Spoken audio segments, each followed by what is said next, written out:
Are you struggling to conceive? You have options, and at Piedmont Reproductive Endocrinology Group, we'll make sure you have the guidance and support you need. PREG is known for individualized fertility care that's unique to every patient. We take the time to provide a reassuring and empowering experience because we believe that you deserve nothing less. Let us help you on your journey to parenthood. Visit us at pregonline.com to learn more. Get the guidance and support you need at Piedmont Reproductive Endocrinology Group.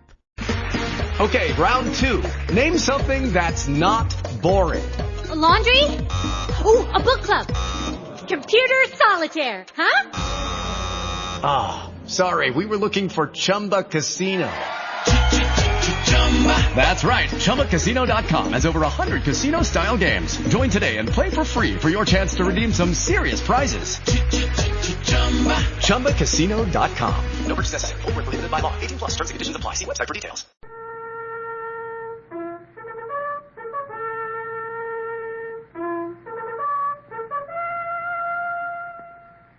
Presenting The Christmas Eve Ghost, another in a series of radio plays based on stories featured in the American Weekly, the magazine which is distributed with all Hearst's Sunday newspapers from coast to coast. The Christmas Eve Ghost was produced in the New York studios of the General Broadcasting Company.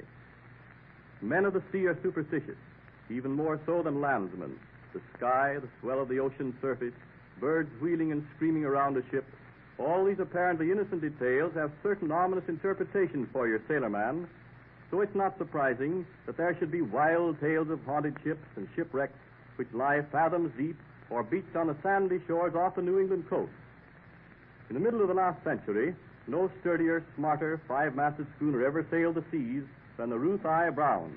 Her skipper, a huge, brawny seaman named Cobb, as good a captain as ever ordered a foretack heaved down, had one outstanding characteristic. He was deeply religious. Too religious to suit his men, he always carried a parson on board ship to hold services. One blustery Christmas Eve, the skipper was sitting in his cabin, reading aloud to himself.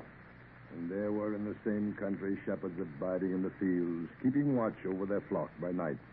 And lo, the angel of the Lord came upon them, and the glory of the Lord shone round about them, and they were sore afraid. Come in. If you please, Captain. Come in, Mr. Willebrand. Come in. I was just reading a bit of the scriptures. Aye, aye, Captain. But if you... Sit down, mate, and listen. But, Captain... Sit down.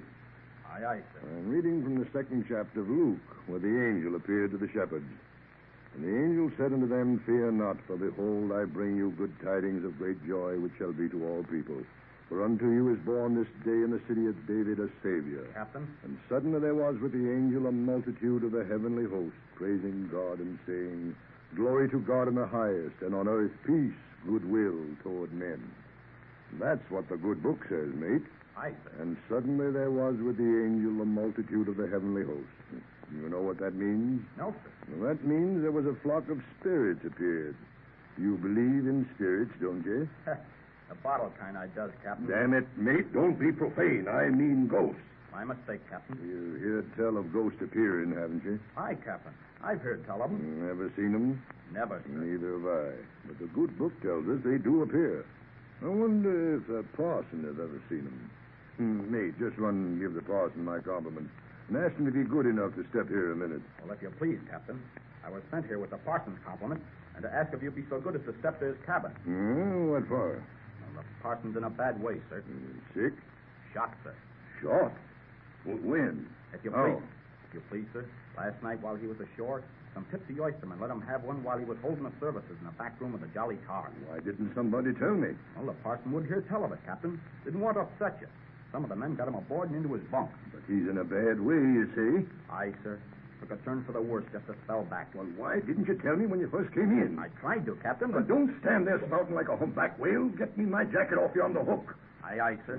Parson's in a bad way, is he? Poor devil, having only one eye and a peg leg was bad enough without getting shot. Your jacket, Captain. All right, come along, Mr. Willebrand. We'll have a look at the parson. Come on.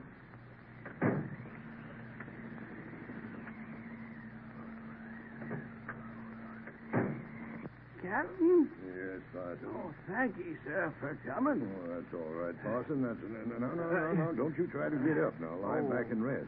Thank you. I'm pretty weak. Mate, Captain. And turn the lantern the other way a little. Light's right in his face. Aye, sir. That better, Parson? Much.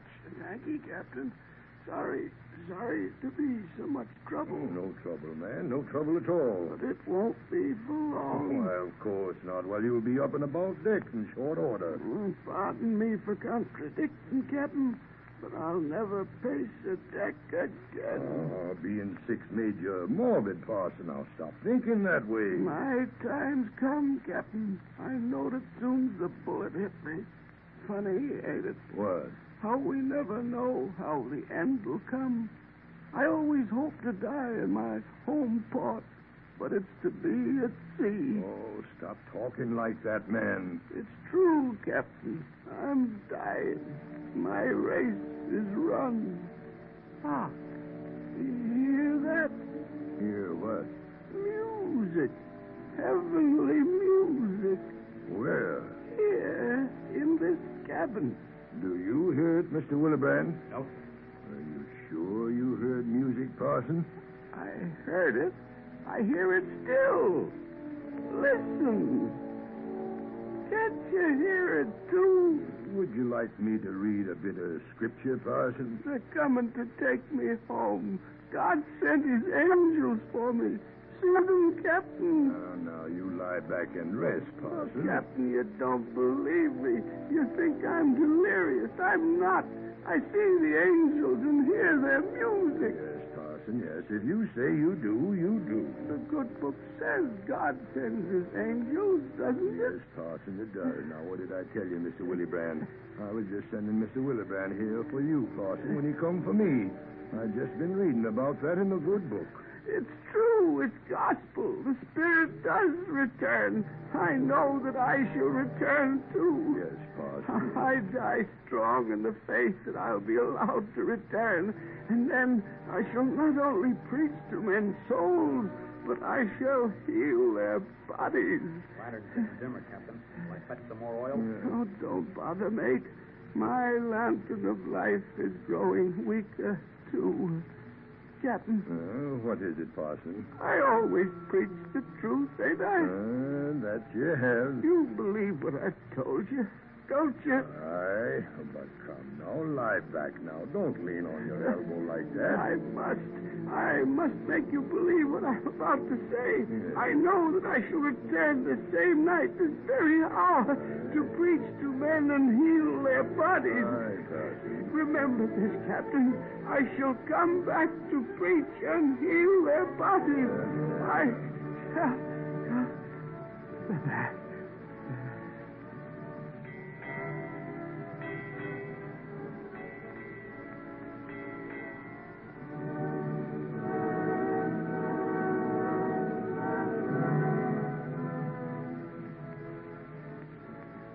A week later, the Ruth I. Brown caught fire from a galley stove while everybody was ashore, and she burned to the water's edge. The whole town was interested in the dying prediction of the saintly old parson. Some believed it would come true. Others scoffed at it. But everyone impatiently waited for the next Christmas Eve, the first anniversary of the parson's death. One of the most ardent believers in the prophecy was little Davy, the crippled son of Captain Cobb. He constantly talked of the parson's return and hoped that he might be relieved of his crutches. Although he never expressed his opinion of the whole matter, Captain Cobb took his little son down to the wreck of the Ruth I. Brown on the appointed night.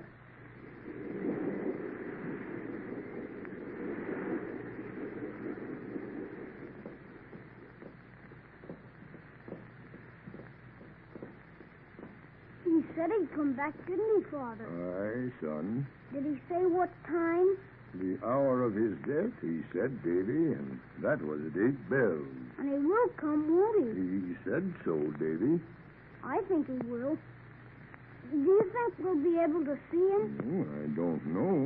Maybe. Where was the cabin he died in, Father? Aft. See the broken, charred wheel there? Yes. His cabin was just after that.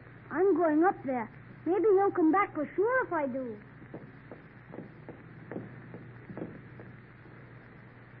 Evening, Captain Cobb. Evening, Mr. Willebrand.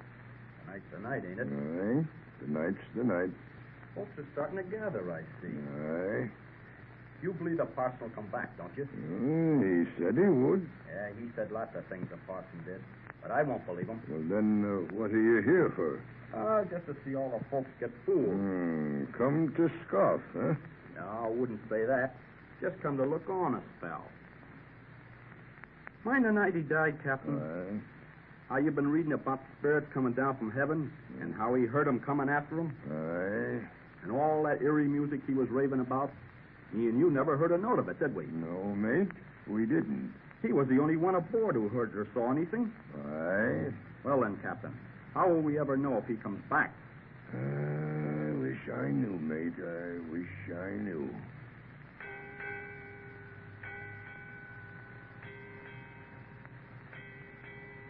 Hmm. 8 bells, Captain. Aye. 8 bells, mate. Here comes the folks. They expect miracles or something. The parson said he'd come back. Said he'd come back to preach and heal this very hour, mate. But do you think he'll come back, Captain? The parson was a very honest man, mate. Captain, Mr. Willebrand. Oh, he meant well enough, Captain. But this coming back now. Here I am, just as I said. Captain, Mr. Willebrand, listen to me. He was so certain he'd return. Yes, Captain, I promised to return, and here I am. They say dying men have peculiar visions, Captain. Aye, Mr. Willebrand. Don't you hear me? I'm back with you. I've got so much to tell you. That's why I hope I go sudden like when it comes my turn. Don't fear death, Mr. Willebrand. Death is peace. Death is beautiful. Oh, if you could only hear me. Parson died easy. Yes, Captain, I died easy. He ain't having an easy time getting back, though. I wonder if he will come tonight. I'm here, Captain. I'm here. Can't you see me? I can see you. Don't you hear the music? The wind's getting round to the north. Be a cold night tonight, Captain. Might blow up a storm for morning. I haven't much longer to stay with you, Captain. I promised you I'd be back. I want you to know I've kept my promise. Oh, there's only one way left now to make you believe.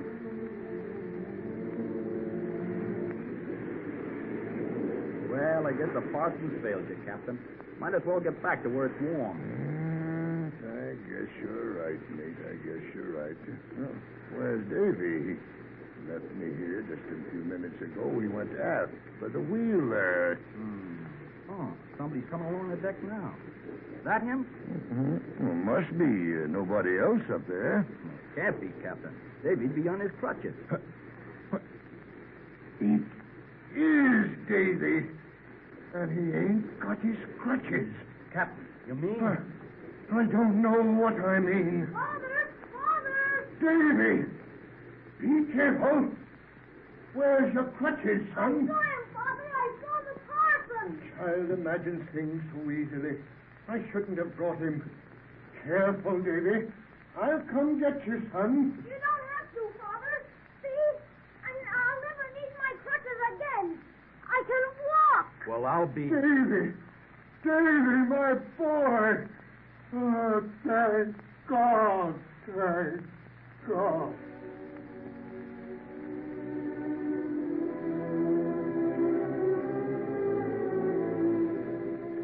Did the old parson keep his promise and reappear? Full details of the story of this strange old character, as well as many other supernatural visitations, will be found under the title The Haunted Shipwreck Off the Coast of Maine, in next Sunday's issue of the American Weekly, the magazine which is distributed with all Hearst Sunday newspapers from coast to coast. And now, on behalf of the American Weekly and all members of the Hearst organization, I wish to extend to you and your family our very best wishes for a very Merry Christmas. This is Wentworth announcing. Full details of the other stories appearing in next Sunday's issue of the American Weekly magazine will now be given to you by your own announcer.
presenting The Broken Coin, another in the series of radio plays based on stories featured in the American Weekly, the magazine which is distributed to all Hearst Sunday newspapers from coast to coast. The Broken Coin was produced in the New York studios of the General Broadcasting Company. That section of Paris, known as Montmartre, and once famous for its nightlife and gaiety, is plunged in gloom. The playground of the world, as Parisians proudly called it, has become as lively as a burial ground. One quiet evening recently at the Chat Noir, one of the more ill-famed of night restaurants in the Rue Pigalle, Suzette Claudier, one of the ladies of the evening to be found there, is sitting alone at a table, idly turning a wine glass between her fingers as she meditates under the spell of the music of the cafe violinist.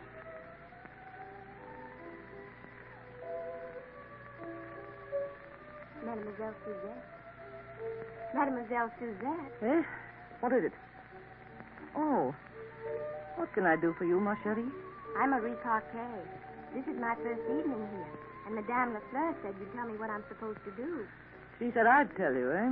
Yes. How well she knows where to send you. Nobody in the Rue Pigalle has been an entrepreneur as long as I have. Well, what do you want to know, ma chérie? I don't know, Mademoiselle. All the Madame said was to see you. Very well, I'll start at the beginning. We try to get as much money out of the patrons as they have. The more you can wheedle, the more money you make. Is that clear? Yes, Mademoiselle Suzette. As soon as a patron arrives, you're to rush to him and overwhelm him with attentions and dazzle him with your charms. And your perfume, you understand? I think I do.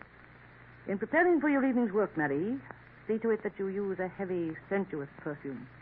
The patron will be sure to breathe its fragrance as you bend over his shoulder. I understand. Then, when you're seated with him, you have a sudden thirst and hunger. That's your stock in trade, ma chérie. Your professional appetite. But if I have to eat and drink with the patron, what shall I do when another comes in? That is where the skill comes in.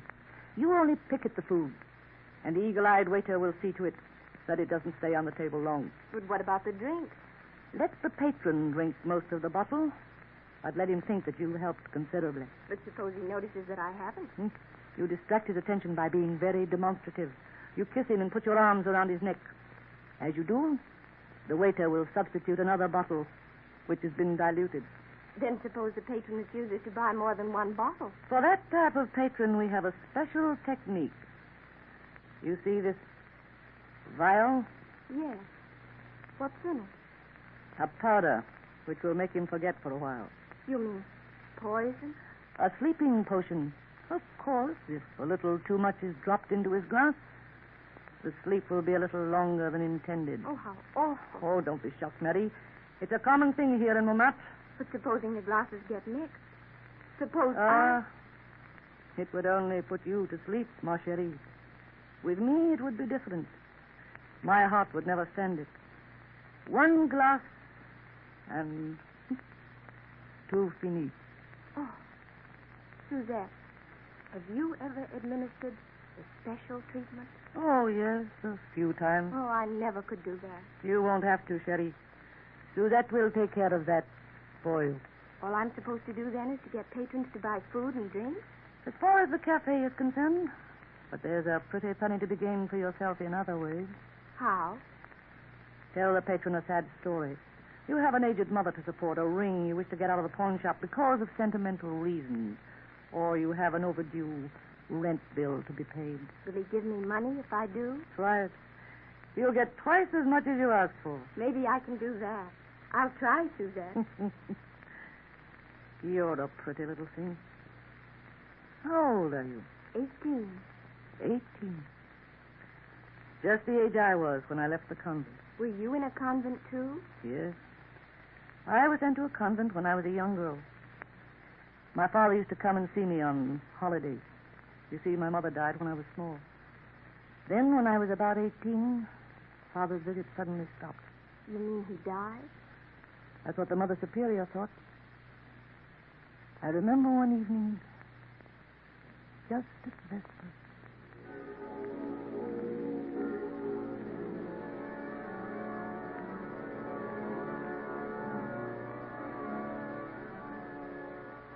Suzette? Yes, Reverend Mother? I've something to say to you. Come in here a moment. Yes, Mother.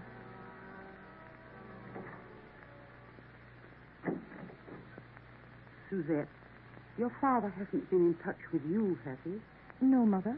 He hasn't been in touch with us either. He used to come on all the holidays. It's strange that his visits have stopped so suddenly. Is it not, Suzette? He may be ill, Mother. In that case, I think he would have notified us in some way. Perhaps he went away on a business trip. Perhaps. But I think, and you must be brave, my child, I think he has passed on. Oh, no. Yes, my child. I know it is a shock to you. There's no other way to look at it. Now, the funds your father left for your education are nearly depleted. Have you any other relatives to whom you can turn for assistance? No, Mother. If Father has passed on, I'm alone in the world. There are two ways open to you. Enter the convent as a sister, or take what money is left and seek your fortune in the world. I shall give you a little time to think it over. You may go into Vespers now. Very well, Reverend Mother.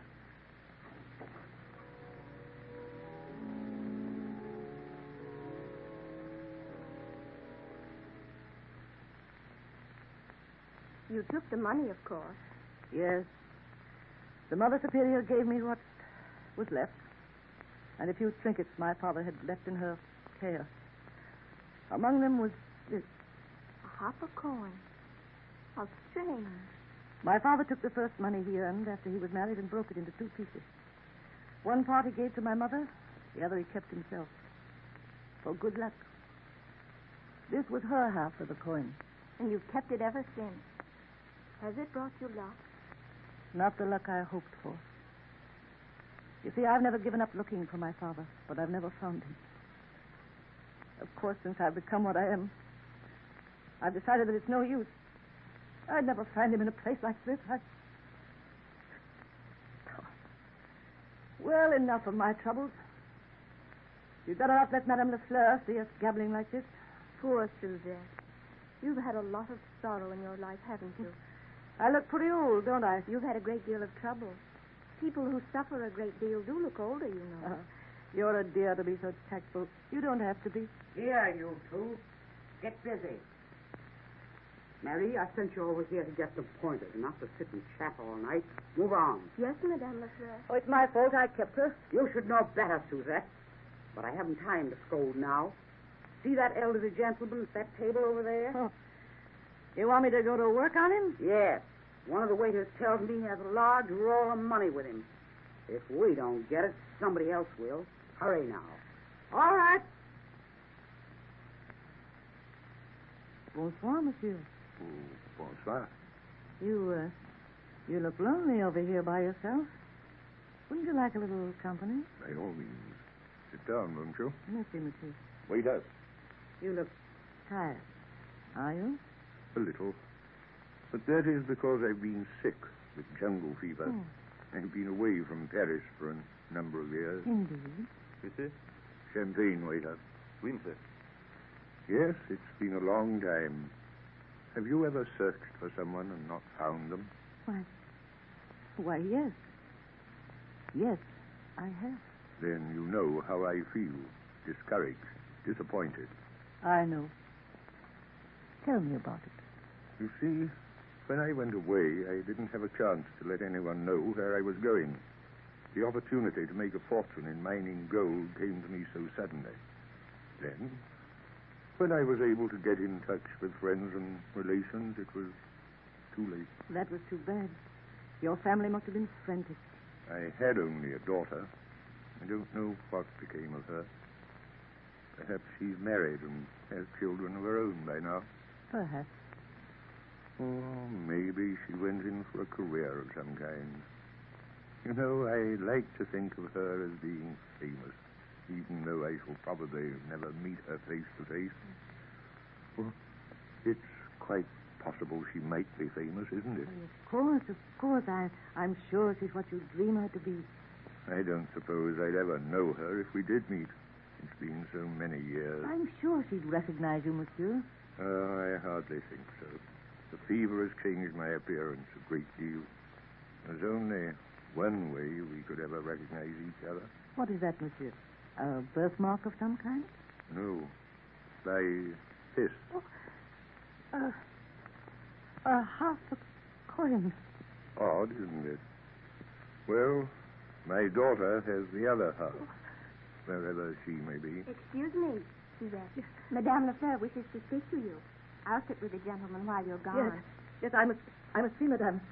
Excuse me, monsieur. Certainly. What's got into you this evening, Suzette? You've done nothing but talk. Yes, madame. Now, the gentleman evidently isn't going in for drinking this evening. We'll have to put him to sleep some other way. The powders? Oh, no. Don't be a fool, Suzette. Why, you've never acted this way before about the powders. What's the matter? But I... Oh, nothing, madame. Very well, then. You'll do as I say. Give the gentleman the powders, you mean? That's already been taken care of. Madame! See? The waiter's placing the champagne glasses on the table even now. Oh. The one in front of him contains the slumber potion. A generous one, by the way. Oh, no. What's wrong with you tonight, Suzette? If your gentleman has a weak heart like you, can I be blamed? I must get back to the table at once, madame. But certainly. Get his wallet. Be sure you'll get his money before he leaves here. Understand? I'll be waiting for you in my room.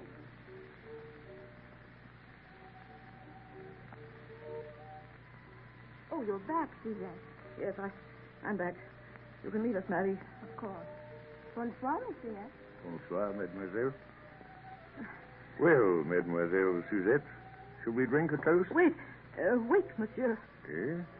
Why are you changing the glasses? Well, this one is fuller. You ought to have it. No, here. You keep it. Oh, please change with me, monsieur. But why are you so insistent, Well, mademoiselle? I've told you, this one is fuller.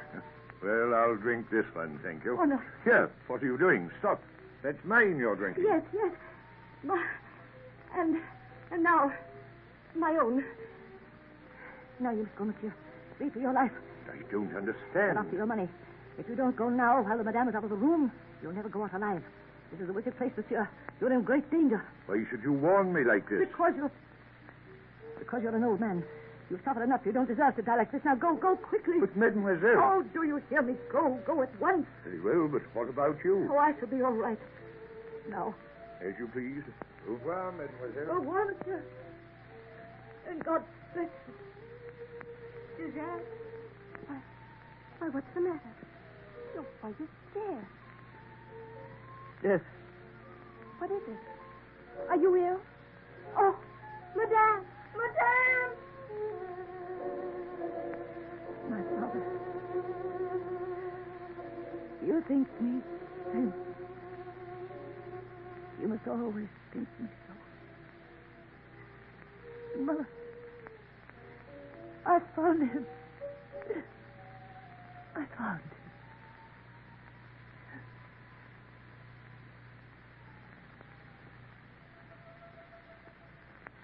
The radio drama which you have just heard was inspired by an exclusive story appearing in next Sunday's issue of the American Weekly magazine.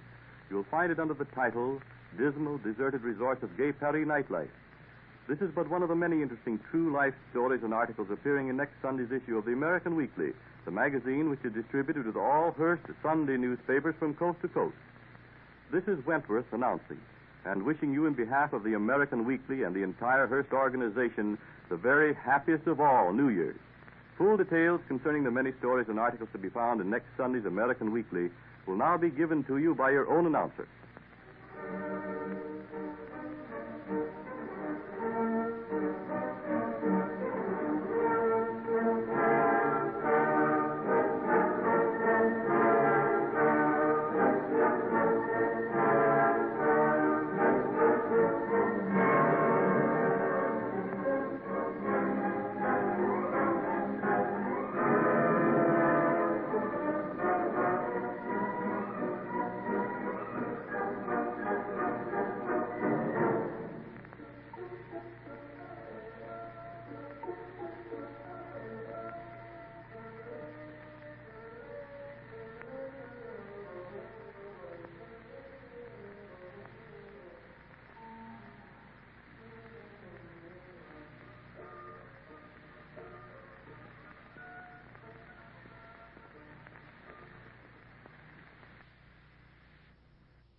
Are you struggling to conceive? You have options, and at Piedmont Reproductive Endocrinology Group, we'll make sure you have the guidance and support you need. PREG is known for individualized fertility care that's unique to every patient. We take the time to provide a reassuring and empowering experience because we believe that you deserve nothing less. Let us help you on your journey to parenthood. Visit us at pregonline.com to learn more. Get the guidance and support you need at Piedmont Reproductive Endocrinology Group.